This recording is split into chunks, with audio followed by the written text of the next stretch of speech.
it's that time again for the confluence of Oklahoma Memo and Make It Make Sense with Grant Hermes, who's here in person. In person. We can like physically touch each other. This is great. In Oklahoma City. What brings you to Oklahoma City, man? I've got friends down here, so I'm visiting kind of for the holidays and just to see them. They're about as close as family as I can get. So it's not for football night in America?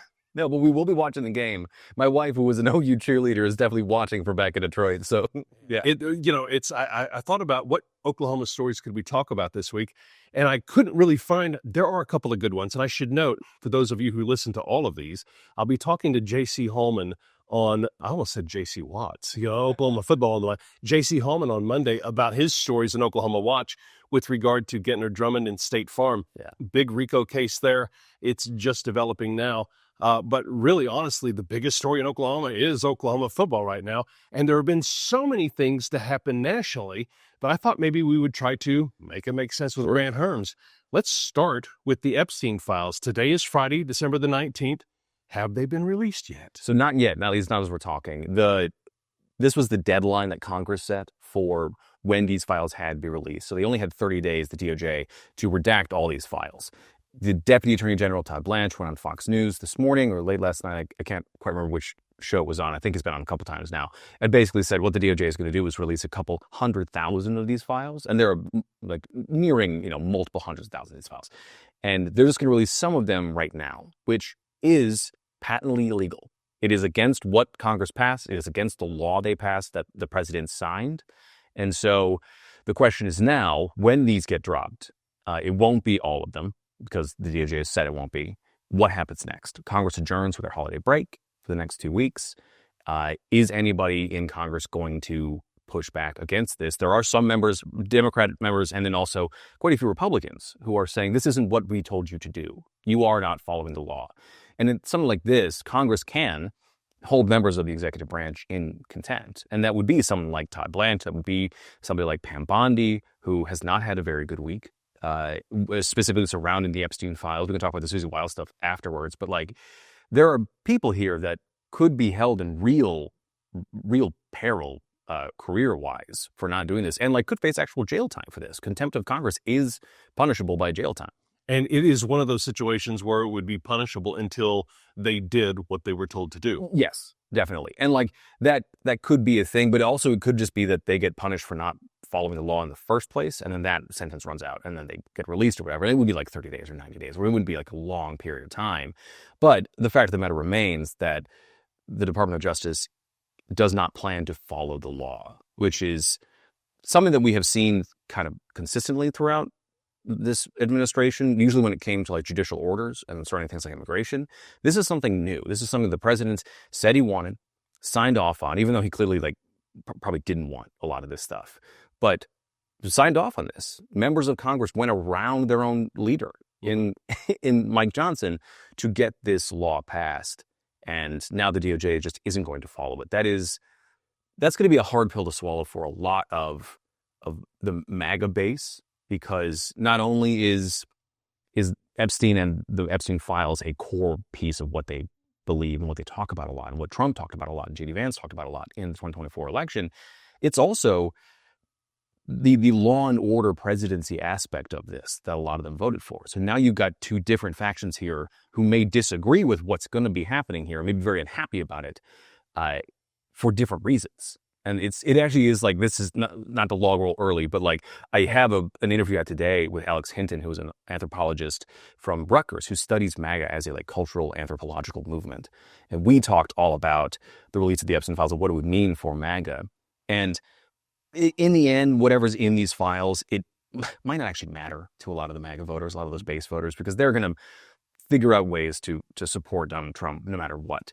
But it is the people that are 1 foot in and 1 foot out. So those law and order voters. It will be some of the people who are skeptical about why these things weren't released when Pam Bondi said she had the files on her desk. This kind of a thing will just add to the peeling away of those people. So for those of us, you and I, who have worked in the media, and I just pull back the curtain a little bit, Grant, wouldn't today, December the 19th, be a perfect day to release all the files? It's the week before a holiday week. Yes. It's Friday. We've talked about and tried to educate folks on what the Friday news dump is. If I were trying to imagine a perfect day to release them all, today would be it. Yeah, I mean, you're going to have members of Congress going home for the holidays. The president, I think, is already in Mar-a-Lago. If he's not by now, he will be this afternoon, likely for the holidays, because he announced all of his big stuff yesterday. You're going to have most media people already leaving for the holidays out of D.C., so D.C. itself kind of becomes a ghost town. This would be the time to do it. People aren't really going to make a lot of headlines between now and after Christmas. You do get this weird little week in between Christmas and New Year's where sometimes things happen, but often not. Mm-hmm. And so by the time everybody gets back up to speed, you're talking about into the second week of January. And at the pace that this administration moves and this news cycle moves, a lot of this stuff might fall by the wayside. Mm-hmm. And so instead of getting little drips, which we're going to get now, you could just do this all at once and steamroll major media outlets who have the people and time to do this or don't. Mm-hmm. And so they have to pick and choose who's going to do this thing. And you get a lot of this stuff that doesn't get out, that they might not want out. So it doesn't also make sense from that aspect either. You could just steamroll the press if you're the Trump administration, which they have been wont to do. That would be a very Steve Bannon thing to do. Yes, very flood the zone, which is his term, mm-hmm. and then just let people kind of have at it, and what falls to the cracks is going to fall to the cracks. It also seems that today would have been a good day to release all of the Epstein files. And by the way, it's midday. It's quite possible that this happens by 3, 4, 5. Sure. I mean, I think the thought is it's not going to happen, but if it hadn't happened yet, but let's say, give them the benefit of the doubt and say you still have a little bit of time left. This could happen today. But this has been a week that has been so filled with national stories and talkers and analysis that, again, another reason why this would have been a perfect week. So let's start at the very, very beginning and how the week started. Yeah. I talked about football. Oklahoma football. It's football night in Oklahoma, if you don't know. Boomer Sooner. But it's the daughter of a very famous NFL play-by-play guy, Pat Summerall, Susie Wiles. A lot of folks didn't know that. She's the chief of staff. Really, if you watch The West Wing, the right-hand confidant of President Trump. She talked to a guy named Chris Whipple, who is sort of a chief of staff historian himself. We both own the book, The Gatekeepers, one of my favorite books of all time. She talked to him for Vanity Fair, and then all of a sudden, the secrets of the White House are pouring out, and it was kind of amazing. And Trump stood by her. Yeah, it's really interesting. So what this was, it was two separate stories in Vanity Fair. Whipple was working for Vanity Fair. He talks to Susie Wiles and several other members of the administration, but mainly Susie Wiles over 11 months and 11 different interviews on the record, and likely many more on background and off the record. And let's back up too, because the chief of staff, yes, is the right-hand person of the president. In the West Wing, it's Leo McGarry, right? And what their job is to gatekeep for the president. The job of being president is the hardest job in the world. It is more and more complicated with every passing presidency. It is more and more complicated as the world is moving faster and there are more problems, and not every problem can reach the president. And so the chief of staff has top secret clearance for that, sometimes above top secret clearance for some of these things. They're involved in almost every single decision that happens within the White House that isn't made by the president physically. And she is about as close to Donald Trump as anybody is going to get in this White House and the way that he thinks. So to have these interviews with her is stunning in and of itself, because this is a White House that doesn't normally do that. And they certainly don't do it with not overly friendly outlets like Vanity Fair. Right. Vanity Fair is, in this case, a pretty neutral, if not a left-leaning outlet when it comes to politics. So it was stunning to see this stuff. But then she starts saying all these things about people in the administration. I mean, she actively says that Elon Musk is a known ketamine user and was using ketamine, or at least microdosing ketamine, while making decisions and public statements on behalf of the White House while he was working in the White House. She calls J.D. Vance a conspiracy theorist, which he's kind of this thing where he was like, I only believe the conspiracies that are true, which is not really how conspiracies work. It's not a conspiracy if it's true. Which I think was his point, but it wasn't as clever as he thought it was. But also, the chief of staff calling the vice president a conspiracy theorist doesn't exactly mean great things for what you think about his decision-making abilities and your opinion of what he's thinking of. And then I think the really telling stuff was about the president. She said he had an alcoholic's personality, in which she sort of describes him as a dry drunk kind of a guy who, when he's really amped up on whatever he's thinking about. There's nothing that will stop him. Nothing she says. She basically describes him as a dude who is kind of out of the loop most of the time, and a White House that's in quite a bit of chaos at worst, but most of the time is pretty disorganized. Mm-hmm. And the interesting thing that I think about this is that in any other White House, this would be a scandal. Susie Wiles would have been shown the door immediately after this stuff happened. But Trump stands by her. And I think the really interesting thing is that they don't see this stuff as bad, but as bragging a little bit. Susie Wiles says these things. She's also not a stupid political actor. She is one of the better ones in the country, and is saying these things because she thinks they are net positives and not drawbacks, and people aren't going to see them as drawbacks. And it was a really stunning set of things. And then when you talk about Pam Bondi and the DOJ and the Epstein whiff and the miss. Yes, she says Bondi whiffed on the Epstein files and saying that the files were on her desk and like all these things. And Wiles says she's read them and says that Trump is in them, which we all know, but isn't accused of doing anything or shown doing anything in these files. I guess we'll see whatever happens with that. But it was a really stunning piece of reporting from Chris Whipple. Mm-hmm. So somebody mentioned to me, in fact, I visited this space right here a couple of days ago, and it may have been somebody in this room who had mentioned to me that they thought that essentially what Susie was saying was she was channeling the president, and it was a way for the president to get out some dirty laundry without saying it himself. Sure. That's interesting to me too, that like it could have been that Wiles has sort of a little blessing from the president to say some of these things that he's been saying, to send a message to other members of the administration to sort of like lock it in a little bit.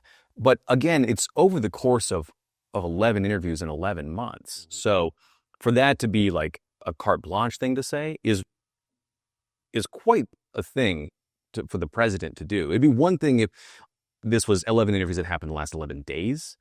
And when the president is sort of on rocky footing right now with approval ratings, with the economy, with voters in general about things like immigration or the Epstein files, and then he gets to express some frustration through her about this immediate stuff right now, which gets us to like his speech on Wednesday. Mm-hmm. But that wasn't what this was. And so you get little insights into the first year of this administration through these interviews, through Susie Wiles, at little points here and there when different things were happening. And the fact that this consistently disorganized approach to this was the thing that comes out of this interview, I think is really telling.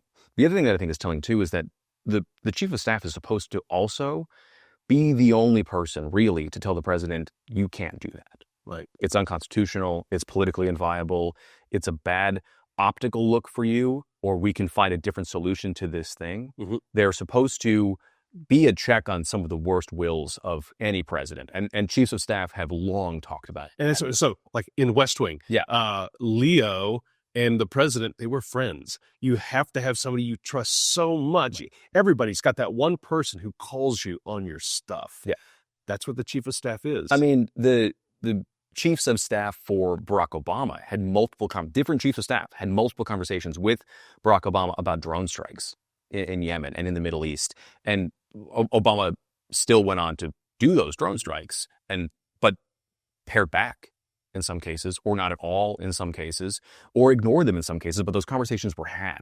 Susie Wiles, and I said J.D. Vance's quote is saying this, but Susie Wiles doesn't see herself as somebody who will do that for this president, and is somebody who is there to facilitate what he wants at any given moment, which is just not how we have traditionally seen chiefs of staff operate. I think I think her quote was something to the effect of, "Well, when we have a tie, I lose." Right, exactly, and that is kind of how chiefs of staff operate, but also not really. No one is supposed to lose in that conversation. It's supposed to be a check and balance on these things, and then the president makes a decision on these. That in and of itself in this presidency also is telling about where the administration is, because it also means that not everything is going through the president in a way that you would expect it to, and decisions are getting made based on how the president is feeling in that moment, versus an overall policy goal or larger discussion. As if maybe too many things are being gate kept from him. Yes. That he does get to spend a lot of time doing the ballroom, doing the renovations to the Oval Office and the White House itself, handwriting the plaques that went up this week on the presidential walk. It's something a king might do. Yeah. And like delegate down then. And a lot of that, and Wiles sort of intimates to this, is falling on the shoulders of Stephen Miller frequently, who I think actually that's a good place to move on to the speech on Wednesday, because a lot of that speech felt like a speech that was written by and for Stephen Miller. So let's stop right there and then move to the speech, because when a president decides that they want to address the nation, there is a process they have to go through. They have to ask for airtime, network time, and just, spoiler alert, it was a very short address, but it was very quick in his wording pace, and he was a little loud. The mics were peaking, which was very strange on a network broadcast. The mics were hot, as they would say. Explain to us, help us make it make sense. What goes into that process? Who do you ask? Do you call the president of CBS and say, I want some airtime? How does that work? I mean, basically, yes. Like, the White House has to go to the presidents of the networks and the news directors of those networks to say, hey, we need to preempt whatever coverage you have from this time to this time. And there are then questions, because that means money is being taken out of the revenue streams for these networks. I mean, CBS preempted the season finale of Survivor. That is 5 million plus viewers. It's their most watched show, at least in that time slot. And that's a big ask to do that. And so generally you have to tell them what the speech is about. And then the network gets to decide we either are or aren't going to carry you. And right now there are a lot of complicating factors about what it would mean for a network to say no to this administration. You might invite a suit or aggression of some kind, or even some kind of Federal Communications Commission, FCC action or investigation into, let's say it's NBC or ABC who doesn't do this. It wasn't going to be CBS, but there's a difficult political balance for that right now too, but also they're not just going to air whatever the president wants. And so I would not be surprised, and this is speculation here, but if we don't learn over the weekend or sometime soon that what the White House told the networks that this speech was going to be about it was different than what they thought it was going to be. We talked beforehand that perhaps it might have been he pitched a speech on Venezuela or something. Something that sounded like it, right? So they said, well, what is the president going to be talking about? It's a pretty kind of out of the norm thing to need to do right now in this time of year. And it's a national, international security imperative. And I'm thinking Seinfeld all of a sudden, import, export. Yeah. It's an economic import thing that also has to do with oil and in the lots of roundabout ways, all of the things are contained what the president talked about.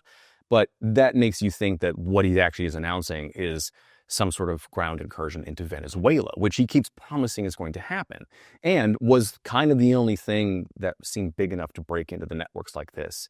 And instead, it turned out to be what was basically a campaign speech for the president trying to do a reset on what's happening right now. And look back at the year. Can we talk about how not normal that speech actually was? Because we worked in local TV, and we've seen presidents over the years. That cadence was odd. It was way too fast. It was way too loud. It's just that wasn't normal. So when I watched it, I thought maybe he was having trouble keeping up with the teleprompter. That the prompter was going too fast.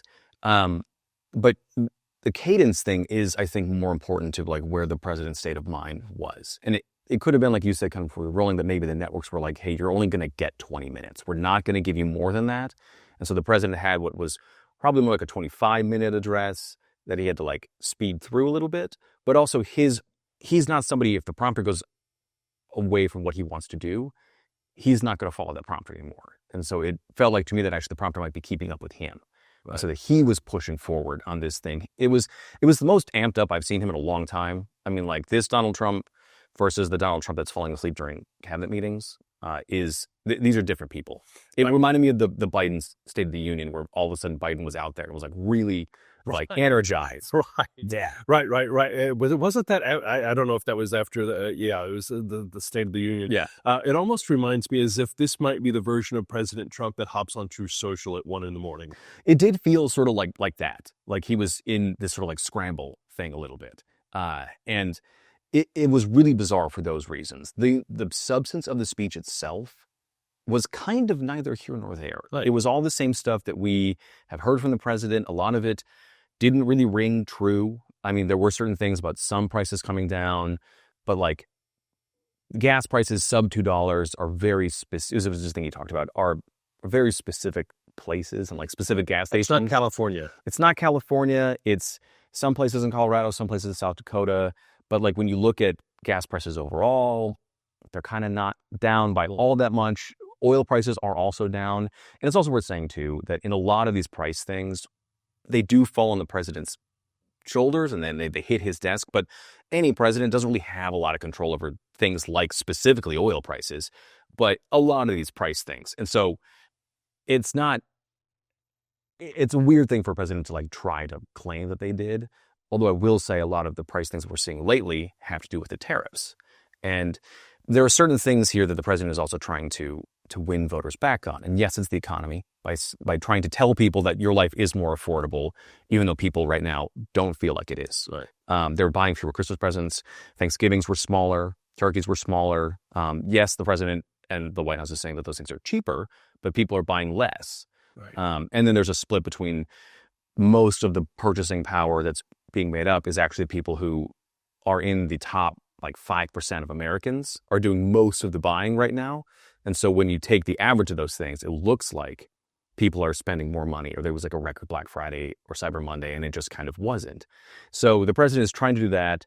On immigration, I think some of those things were really interesting. It was very mid-2000s to early 2010s stuff about like immigrants taking jobs. And a specific number that I thought the president honed in on, which was odd, was the like job growth for American-born citizens. And that was interesting because that's not normally a way that we calculate jobs. That's its own separate thing. And for that to be a focus is also a signal about immigration and where the White House is on that. The really only the piece of new news was this promise to send 1.5 million, let's say, service members these checks for $1,776, $1,776 for the signing of the Declaration of Independence. And I wrote a piece about this yesterday, and then by the time that it had gone out, some new reporting had happened. But like the math doesn't quite work on where this money is coming from. It's supposedly being taken out of the housing budget that was put into the One Big Beautiful Bill Act. So this is one similar to what happened during COVID, where we had those COVID checks that actually came from Congress, that Congress let the president put his signature on. This is a similar version of that. It's unclear if these checks can be used for this, if this money can be, because if they're just moving housing money around and using it for something else, that might be illegal because it's not what Congress allotted it for. If they're just taking this money and saying it's a different thing and it's just rebranding this money, which is on brand for this presidency, which we've seen a lot with the Kennedy Center this week, with Doge, with Department of War, those things legally on paper are still not called those things. Like if it's that, then it's sort of this kind of cynical bait and switch. And it made it seem like these service members were getting money that they wouldn't have otherwise been getting when they would have been otherwise getting this money. And they just wouldn't have known. It's also unclear if people who need this money for like housing stipends are like going to not get that money for housing now, if this money is for something else. It also doesn't cover every service member. It's just some active duty members. It doesn't cover National Guard members or reservists. So there's a lot to have to unpack here. Right. And it comes on the eve of also today, we are expecting a ruling from the Supreme Court about the tariffs. And so the president is kind of trying to use this speech and the promise of some of this money in the way that he's done with other dividends, is what he calls them, to strong-arm the Supreme Court to let him continue using the tariffs because he may have done those illegally as well. So it's Friday, and it is about 12:51 Central Time. When does the Supreme Court go home for the day? They'll probably leave around 4. Around so 4. We'll get the shots of all of the news interns running They get the briefs and then run back to the cameras. A rare Friday news dump from SCOTUS. Usually you get a little a heads up and maybe something from SCOTUS blog or whoever's covering the Supreme Court. There was a lot in that speech, and to be fair, presidents often try to pack a lot in. Just if I were advising him, not that he was asking me, it would have been a great opportunity to encourage people we're going to hear about retail numbers one way or the other. There was a story at KJRH in Tulsa where some Tulsa local retailers are saying, look, man, sales are down 40-50% right now. It's not good. Yeah. There was an opportunity here for the president to, instead of what he did was eschew blame onto the Biden administration, which is what he led with. He said, good night, good evening, America. I inherited a mess. Yes. Like it was immediately like, hello, none of this is my fault. And which is his MO to like eschew blame on somebody else. But it could have been a moment for him to say, listen, I know things don't feel great, but here are the numbers on this. And what we need is for Americans to be patriotic and buy things and like help support the economy through this thing, like, which is a tough sell, but he could have been somebody who was going to be a leader in that moment. And this is a refrain and something that I've talked about frequently and written about, is that in these moments in which Donald Trump, the man and the president, could step up to be a frontward-facing leader, chooses to be somebody who looks backwards and blames the other things and other people for how we got here, and that he's just a victim of circumstance. He did it with COVID. He did it with natural disasters, the wildfires when he was president. And then he did it again when he wasn't president, but talked about blocking aid for California. This is a thing that he does. Right. And he kind of did it the week when we talked with Pete Hegseth, where he kind of was like, well, I don't know anything about these boat strikes. And this is just what he does. So I already have a vision in my head, Grant. 20 years from now, when the Broadway musical debuts called The Trump Years or just Trump, it's just going to be one actor comes out dressed as Donald Trump and says, hello, none of this is my fault. And then we're into the first number. Yeah. Yeah. So absolutely. The day after that speech, the morning after that speech, all of a sudden, President Trump is into action. He's talking to the press. He's answering questions. He's renaming the Kennedy Center, and he's reclassifying marijuana to be Schedule 3. What impact is that going to have? And was that a surprise? So it was a surprise. Let's start with marijuana. And actually has a great Oklahoma tie because of the way that Oklahoma's medical marijuana industry is set up, which is to say it's not very well set up. Like it is literally the Wild West of marijuana. And that's kind of what's going to happen at the federal level now here. So if you're looking to places, it's not going to be California, Colorado that are going to be how this works. It's going to be Oklahoma. That's a good place to look at how law enforcement handles degrading or downgrading, I should say, of marijuana and declassification and some of those things. So what this is marijuana used to be a Schedule 1 narcotic, which is on the same level as like meth and heroin and fentanyl. And it's now a Schedule 3, which is much closer to like prescription opioids and ketamine, which is kind of an opioid, but it doesn't really matter. So what it means is that the DOJ, the DEA, the FBI, they need to treat weed as a low priority.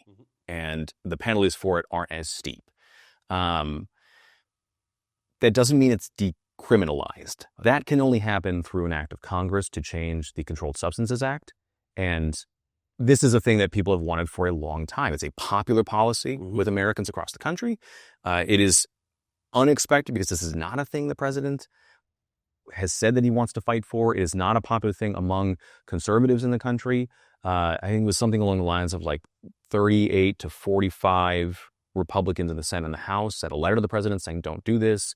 The Catholic League said, don't do this. It was a big push to prevent him from doing this, but it's popular. Right. And he needs a boost right now. This might give him a little bump above 40% popularity, which he needs. So that was strange and unexpected, and it bucks a long trend in the Republican Party. We'll see what happens with that.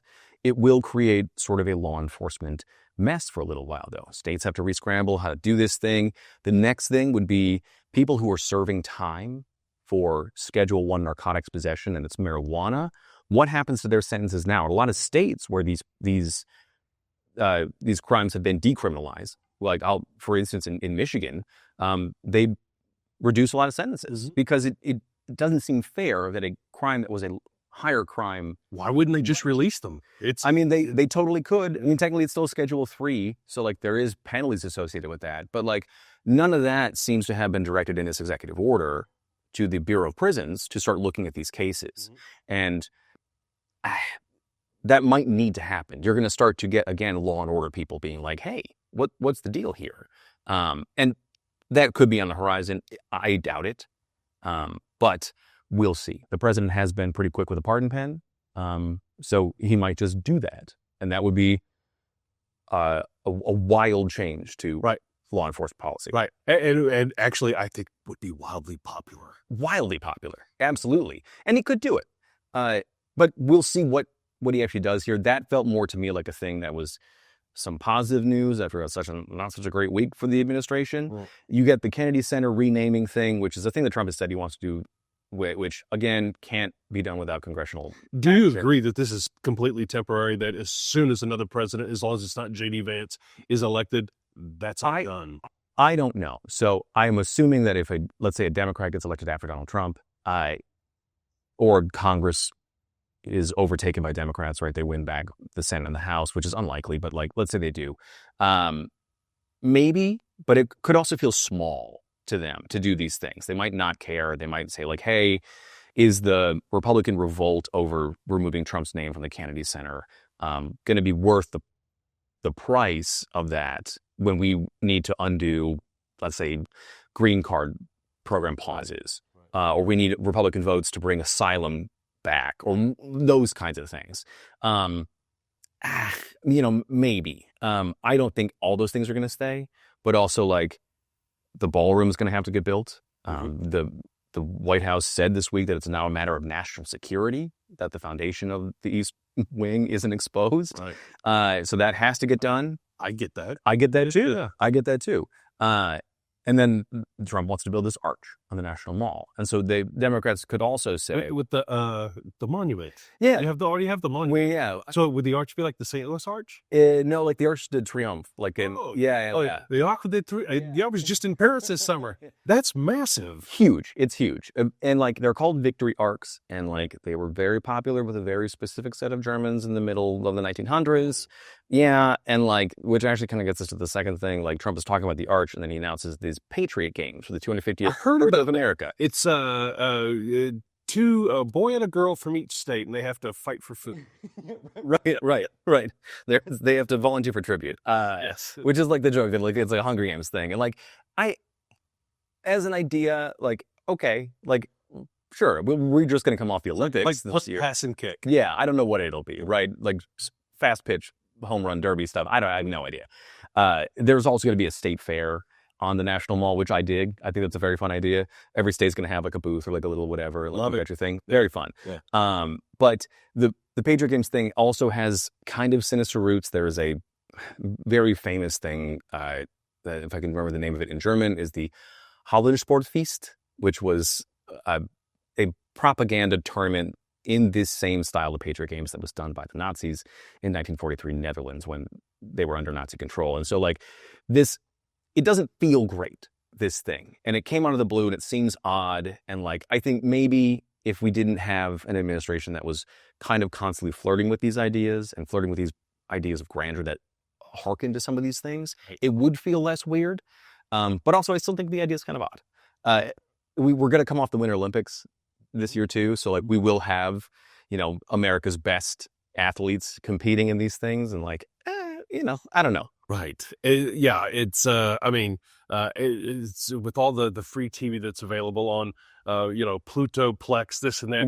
There'll be air for it somewhere. Right. But I just don't see this being popular in a year where we're going to be oversaturated with all else. No, yeah, I don't think so either. I think it's going to feel underwhelming. I think there's going to be a big buildup, and then it'll air on like Fox Nation or maybe CBS. Right. And maybe CBS. It might be CBS. I don't know, man. I watched just a wee bit back of the Barry White's Erica Kirk interview, and I was like, that wood paneling, man. I don't know. It's and now she's going to talk to J.D. Vance. I know. That'll be a more interesting interview, I think.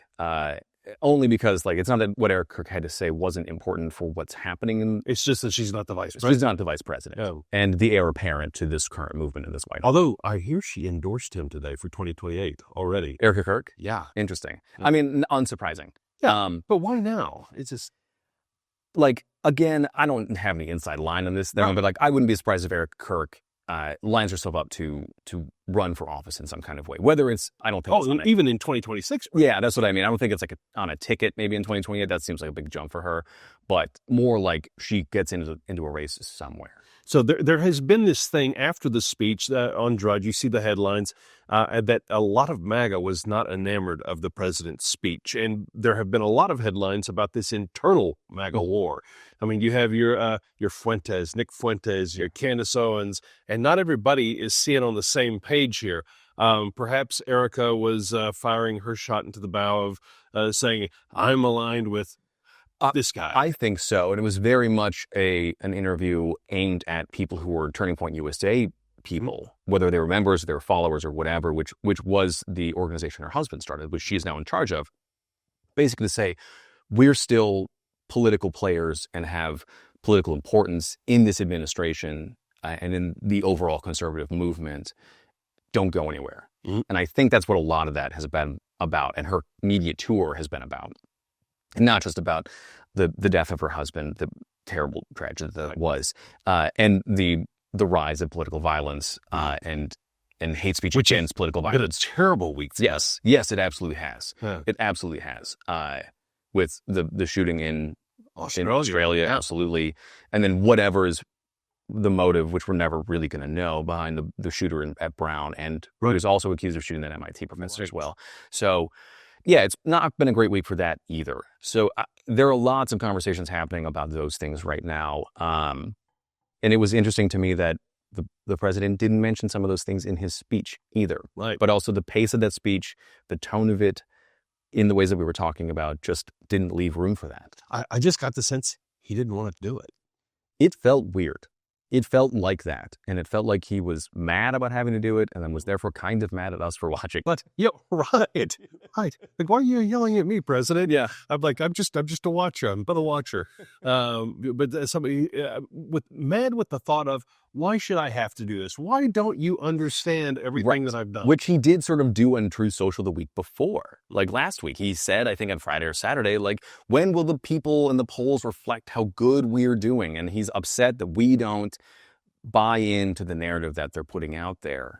And it's because, ironically, the same thing that happened to Joe Biden is that people go to the store, they go to buy things like I talked about a little earlier, and they're not seeing those prices go down. They're not feeling richer in maybe any sense of the word right now. And that actually is one of the things that I thought was the most telling of the Susie Wiles interviews, which I think is a good kind of thing for the entire week in this presidency, is that they are isolated from the rest of the country. They are very much kind of high on their own supply and believe wholeheartedly in these things, which you have to do in any administration. That's not unique to this one. But they're not being moved or buoyed by anything external. It is all this bubble they've created. And that was pretty clear. The president's frustration with poll numbers is clear about that. Susie Wiles not kind of seeing what she was saying is going to come back to bite the administration is indicative of that bubble. And I think you get a lot of those things. Yeah. Yeah. So, the little time that I did in corporate communications, actually, I don't know if you remember this, very first time I met you, I was a corporate communications manager at Love's, and you did a story. I did. It was at a school. It was you and Andy. Yeah. So I remember my boss, Kyla, she was like, and Jenny also, people's feelings are valid. No matter whether the complaint really, if we know behind the scenes, is invalid, how they feel about it is valid. And it's not just the prices they see at the store. It's a job market. If they've been laid off and they're struggling to even get, keep from being ghosted by a prospective employer, it's all of that. It's just the sense of malaise. If you remember Jimmy Carter and his malaise speech, which really doomed his presidency, because you can't acknowledge that in a way that just sort of says it is what it is, I guess. But it's all of these things that come together, right? And really, it is it is a device of the president's communications team, or a failure of that communications team to, I don't know that you could spin the unspinnable. Like, if things are what they are, that is what it is. Right. But clearly something in the communication isn't working either. I agree. And like, there are moments in presidential history that you got Jimmy Carter's Malaise speech in which, he tries to make a common sense argument or a commonality argument with people being like, I understand that none of us feel great right now.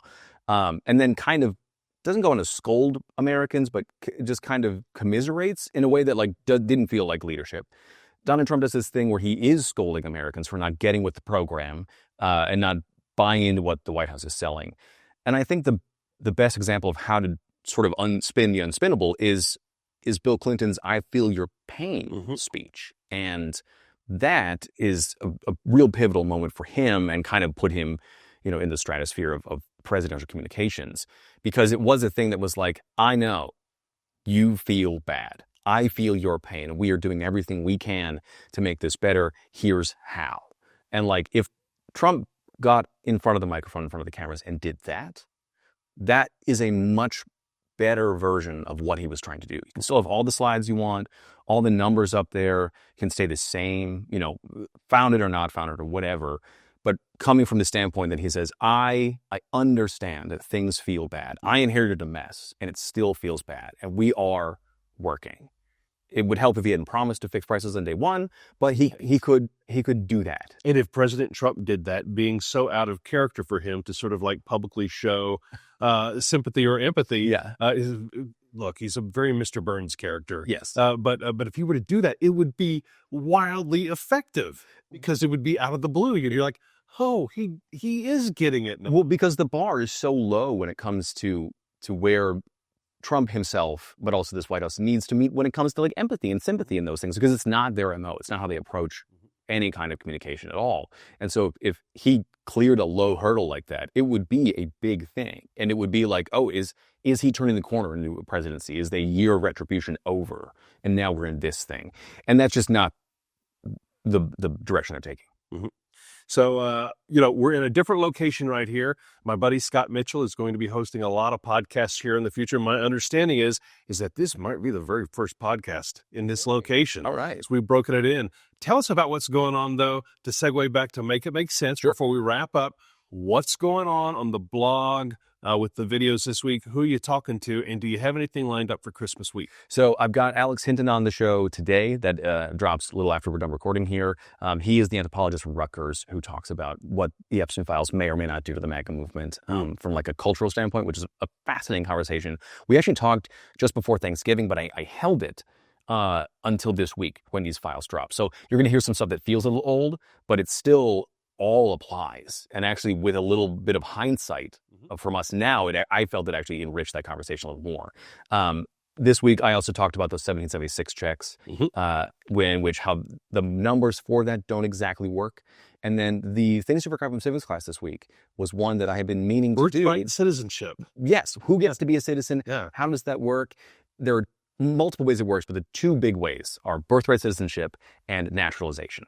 And we got a headline this week about naturalized citizens and the Department of Justice going after people who've been naturalized because they might have done it improperly. There are ways that you can unbecome a citizen. They only really apply to people who are naturalized. But the idea of birthright citizenship is older than the White House is making it out to be. It's older than the founding of America. And becoming a citizen and unbecoming a citizen are both harder than you think. I took the citizenship test and you have to get 12 out of 20 right on this thing now, which is harder than it used to be. And I only got 18. And I was kind of surprised. Yeah. So it was really fun to write this. Well, and what I appreciated about your post there was that you delineated really all of the situations in which somebody could. It's very specific on how you could lose your citizenship once you have it if you were naturalized. Yes. And the naturalization test. It's been a while. I think I took a version of that and got all of them right. I would also tell you, Grant, I was 42 when I was 4, and I was reading about presidents and whatnot. But I'm going to take it again and see. Do you have a link in? There's a link in the newsletter this week. So make sure that's all there. And I'm talking to J.C. Holman on Monday about his set of stories in Oklahoma Watch. about what's happening with State Farm. Essentially, there's a Broken Arrow family. They weren't able to get the hail damage in their roof fixed, and it turns out there are hundreds of cases like this, and the accusation being that State Farm is pre-denying the damage there. Gunnar Drummond's going after him, and he's really looking toward a case that happened in Illinois back in 2018 as the foundation for what he's planning to do. And I'm going to talk to JC and see what might happen there. So that'll be some good stuff for Christmas. Attorneys general have tried to do that in the state of Oklahoma before and have not been overly successful. So I'm really curious to see what Drummond is going to do. Right. And let's say he becomes governor. Yeah. He won't be attorney general at that point. Right. Will the next attorney general be willing to carry that water? Because the case in St. Louis, and I don't want to just spoil the story totally, but it didn't go through because a judge got elected who was the deciding vote. And it turned out he may have gotten a little bit of money from the insurance company, which is why this all kind of falls under RICO. I'm excited to listen to this story because it's such a fascinating piece. Yeah. You got big Christmas plans? Nothing big. Low key for us this year. I'm going to cook a bunch like I normally do. We live separate from our family, so we're going to do the Zoom thing. And then I'm going to do some best ofs this week and maybe take a week off a little bit. Well, last year we went to North Carolina and visited relatives. This year we're staying here. I'm hoping that the Sooners are playing Indiana next weekend. Fingers crossed. All right, fingers crossed, man. It's been great talking to you. You too. Dude, great seeing you, man. It's awesome. Thank you all for watching. If you are not subscribed yet to Make It Make Sense with Grant Hermes, I'm going to have all the links there. I try to include them in everything I do, the verticals, the horizontals, the gamut, to all the things. And if you're not a subscriber yet to Oklahoma Memo, it's real simple. oklahomamemo.com/subscribe. It comes out 6 days a week, Monday through Saturday. The Saturday edition is where you'll find this conversation. For Grant, I'm Ryan. We'll talk to you next time.